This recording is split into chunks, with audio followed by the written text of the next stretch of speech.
مسیح علیہ السلام نے تو ایک جگہ حضور نے یہ ملفوظات میں بات ریکارڈڈ ہے، حضور نے فرمایا کہ جو جس نے حضور نے فرمایا کہ میں نے کسی یہ ولی کا یہ لکھا ہوا دیکھا ہے کہ اگر کسی کو ایک سچا خواب بھی زندگی میں نصیب نہیں ہوا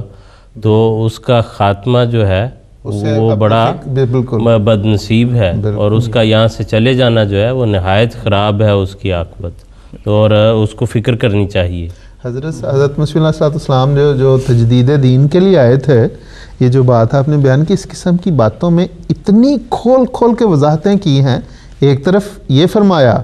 کہ اس اولیاء کے حوالے سے کہ صاحب جو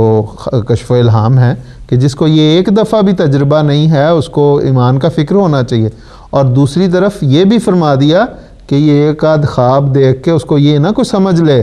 کہ نبی جیسا ہو جائے گا۔ حضرت صاحب نے کتنی خوبصورت مثال دی کہ گاؤں کا دیہات کا جو ایک جوہر ہے اس کو سمندر اور دریا کے پانی سے تو کوئی مماثلت نہیں ہو سکتی، نسبت نہیں ہو سکتی۔ کہ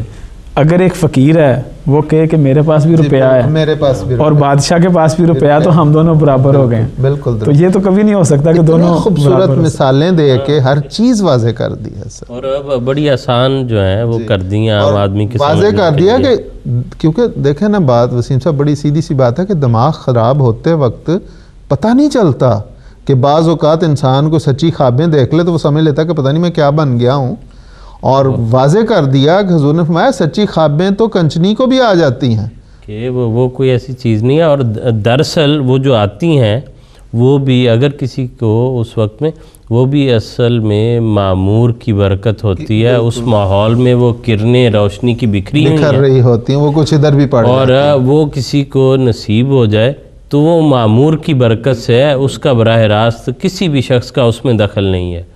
اور بعض دفعہ جو ہے وہ یہ بھی بیان ہے کہ وہ آوازیں جو آسمان سے آتی ہیں وہ اور کسی کے لیے ہوتی ہیں، بعض دفعہ کسی اور کے کان میں پڑتی ہیں تو وہ خود کو اس کا مخاطب سمجھ لیتا ہے، بالکل درست، کہ یہ میرے لیے ہیں۔ اور جو شیطان کے حملے ہیں نفس پر وہ کئی طرح سے ہیں، کئی جگہ تو براہ راست جو ہے ایک بدی کی راہ کی طرف چلاتا ہے، اور کئی دفعہ جو ہے نیکی کی راہ سے حملہ کرتا ہے نیکی کے نام پر۔ وہ حضرت عبدالقادر جیلانی والا واقعہ بڑا واضح ہے کہ وہ کہا کہ تم پہ نمازیں معاف ہیں،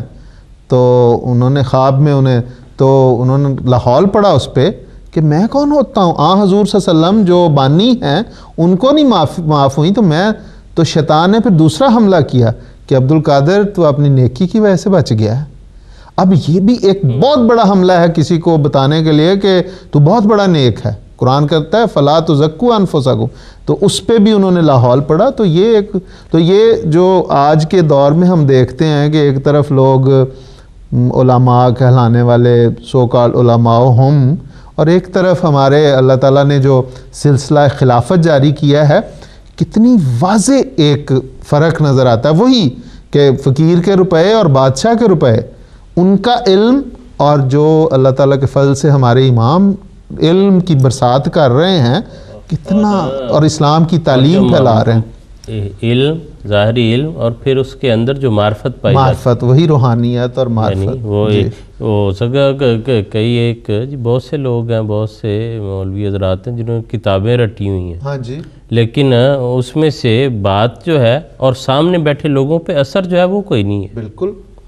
اور حقیقت بات یہ ہے کہ حضرت صاحب کے حوالے سے اگر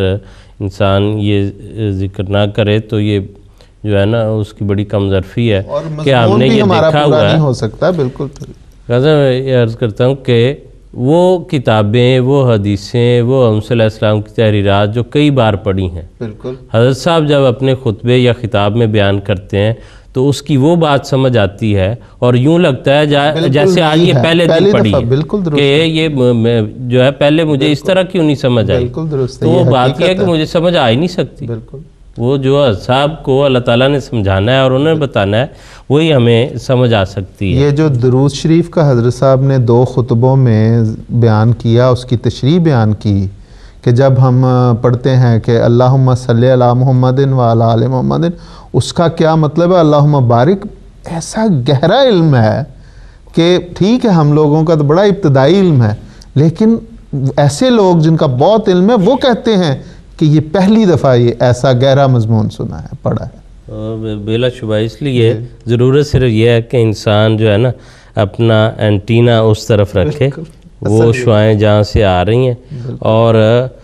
اس کو انسان حاصل کرنے کی کوشش کرے، پھر بچ سکتا ہے۔ جزاکم اللہ، دونوں بزرگان کا شکریہ ادا کرتے ہیں۔ پروگرام کا وقت جو ہے وہ اپنے اختتام کو پہنچتا ہے۔